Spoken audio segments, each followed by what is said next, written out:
Bonjour et bienvenue dans la Minute Cyber, votre rendez-vous quotidien pour décrypter les menaces numériques.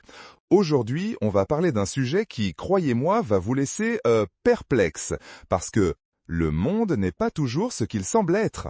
Ouf, vous avez vu ça? J'espère que ça n'a pas été trop choquant. Ce que vous venez de voir, ou plutôt d'expérimenter, ce n'était pas un problème technique de notre part. Non, c'était une petite démonstration, un aperçu de ce dont nous allons parler aujourd'hui, les deepfakes et l'IA générative. Ces technologies sont en train de redéfinir les frontières de la cybermenace, et ce n'est pas de la science-fiction.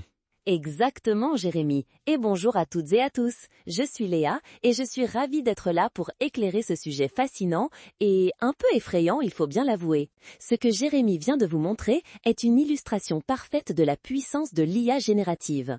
En gros, l'IA générative, c'est comme un artiste numérique super doué, mais qui ne crée pas pour le plaisir de l'art, non. Elle crée de toutes pièces des images, des sons ou des vidéos qui sont si réalistes qu'elles en deviennent indistinguables de la réalité. Imaginez une voix, un visage, une séquence vidéo, tout peut être fabriqué par un algorithme. Et le pire, c'est qu'elle apprend et s'améliore constamment. Elle devient chaque jour plus sophistiquée, plus convaincante. C'est ça qui est inquiétant, n'est-ce pas? La frontière entre le vrai et le faux devient floue, et les cybercriminels ont bien compris le potentiel de ces outils. Léa, quelles sont les menaces les plus pressantes que ces deepfakes et cette IA générative posent aujourd'hui? On parle beaucoup de l'arnaque au président, mais là on passe au niveau supérieur, non? Absolument, on passe à la version 2.0, voire 3.0. Prenez le vishing par exemple, le phishing vocal. Avant, c'était un escroc qui essayait d'imiter la voix de quelqu'un. Aujourd'hui, avec le clonage vocal par IA, il peut reproduire la voix de votre PDG à la perfection pour vous demander un virement urgent. On appelle ça l'arnaque au président version 2.0. Et ça ne s'arrête pas là. Imaginez recevoir un appel de votre enfant, d'un proche, dont la voix semble paniquer et demande de l'argent de toute urgence. Cette voix, c'est celle de votre enfant, clonée par une IA. La détresse est palpable, l'émotion vous submerge. Qui ne réagirait pas? C'est terrifiant car cela joue directement sur nos émotions et notre confiance. Sur les visuels, on pourrait d'ailleurs montrer une simulation d'un appel avec une voix synthétisée, ça serait très parlant, ou même une visioconférence avec un PDG en deepfake subtil. Ah oui, c'est ça qui est redoutable, cette capacité à manipuler nos émotions. Mais il n'y a pas que l'argent en jeu, n'est-ce pas? L'IA générative est aussi un outil puissant pour la désinformation et la manipulation à grande échelle. Tout à fait, Jérémy. Les deepfake vidéos sont utilisées pour créer de fausses images de personnalités politiques ou publiques, leur faisant dire ou faire des choses qu'elles n'ont jamais faites. L'objectif, influencer l'opinion, semer la discorde, discréditer. On peut fabriquer une fausse déclaration d'un homme politique pour créer un scandale ou une vidéo d'un expert qui dit des absurdités pour miner sa crédibilité. La rapidité de diffusion sur les réseaux sociaux fait le reste. En quelques heures, une fausse information peut devenir virale et causer des dégâts irréversibles. Pour l'illustrer, il serait frappant de juxtaposer une vraie vidéo d'actualité avec une fausse en montrant les petites différences que l'œil non averti ne verrait pas. Et là, on parle de menaces qui touchent tout le monde, pas seulement les entreprises. Mais l'usurpation d'identité, ça reste un classique, et l'IA générative la rend encore plus dangereuse. Précisément. Imaginez vouloir ouvrir un compte bancaire en ligne. On vous demande une vérification d'identité par vidéo. Vous montrez votre carte, puis votre visage en direct. Avec un deepfake, un cybercriminel peut se présenter comme vous, avec votre visage généré par l'IA, et passer cette vérification. C'est de l'usurpation d'identité avancée qui rend obsolète certaines de nos méthodes de sécurité actuelles. C'est comme avoir un double numérique qui peut agir en votre nom à votre insu. Sur l'écran, on pourrait simuler un écran de vérification d'identité où la personne vivante face à la caméra est en fait un deepfake. Ça donne des frissons dans le dos, je l'avoue.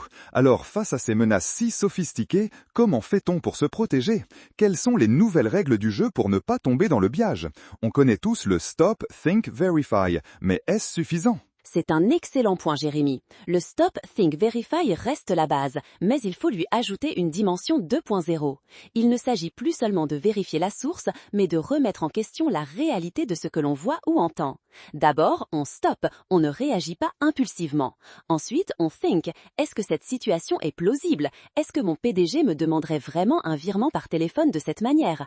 Est-ce que cette information me semble trop belle ou trop choquante pour être vraie?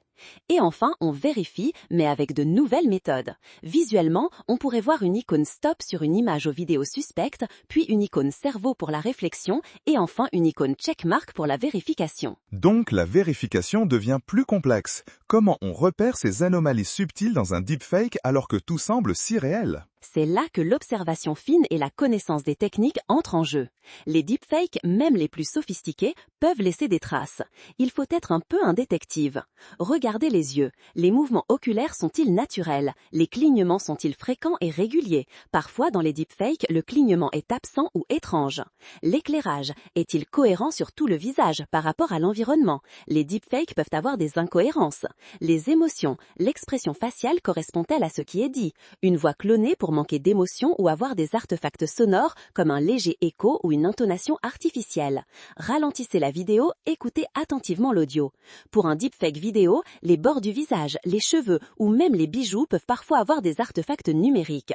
Ce sont des signes subtils, mais ils sont là si on sait où regarder. Le format vidéo de notre podcast est idéal pour montrer concrètement ces exemples en pointant du doigt les anomalies. C'est fascinant et terrifiant à la fois. Ça demande une vigilance constante donc. Mais si on a un doute, la meilleure solution, c'est de passer par un autre canal, n'est-ce pas? Exactement, c'est ce qu'on appelle la vérification transversale. Ne vous fiez jamais à un seul canal de communication. Si vous recevez un appel étrange de votre PDG ou d'un proche, ne rappelez pas le numéro affiché. Appelez-le sur son numéro de téléphone habituel, celui que vous connaissez par cœur ou qui est dans votre répertoire professionnel. Envoyez un message écrit si l'appel était vocal ou vice-versa. Et n'hésitez pas à poser une question dont seul l'interlocuteur réel connaît la réponse, une sorte de mot de passe secret que vous auriez établi. Cette étape est cruciale et peut déjouer la plupart des tentatives de fraude par deepfake. L'idée serait de montrer visuellement une comparaison entre un message vidéo ou audio suspect et un appel direct sur un numéro de téléphone vérifié. C'est un conseil en or, Léa, et ça nous ramène à l'importance de la sensibilisation continue. Ces technologies évoluent vite, nos défenses doivent évoluer encore plus vite. Précisément, l'IA générative progresse à pas de géant et les techniques des cybercriminels aussi. C'est une course à l'armement numérique. Il est donc primordial de rester informé des dernières menaces, des nouvelles techniques de détection et de partager cette connaissance. Des formations régulières en entreprise, des discussions en famille sur ces sujets, c'est ce qui nous rendra plus résilients face à ces attaques sophistiquées. La curiosité et la prudence sont nos meilleurs alliés. Voilà, vous savez tout, ou du moins vous avez les clés pour commencer à vous protéger contre cette nouvelle vague de cybermenaces. Les deepfakes et l'IA générative sont une réalité, mais avec la bonne approche et un esprit critique aiguisé, nous pouvons considérablement réduire les risques. Un immense merci à Léa pour ses éclaircissements précieux et pour avoir rendu ce sujet complexe si accessible. Merci à toi, Léa. Merci à toi, Jérémy, pour cette discussion passionnante. Et merci à vous, fidèles auditeurs et spectateurs de La Minute Cyber, de nous avoir suivis. N'oubliez pas, restez vigilants, continuez à vous informer et surtout, n'hésitez jamais à douter de ce que vous voyez ou entendez. On se retrouve demain pour un nouvel épisode de La Minute Cyber. D'ici là, prenez soin de vous et de votre réalité. Ciao!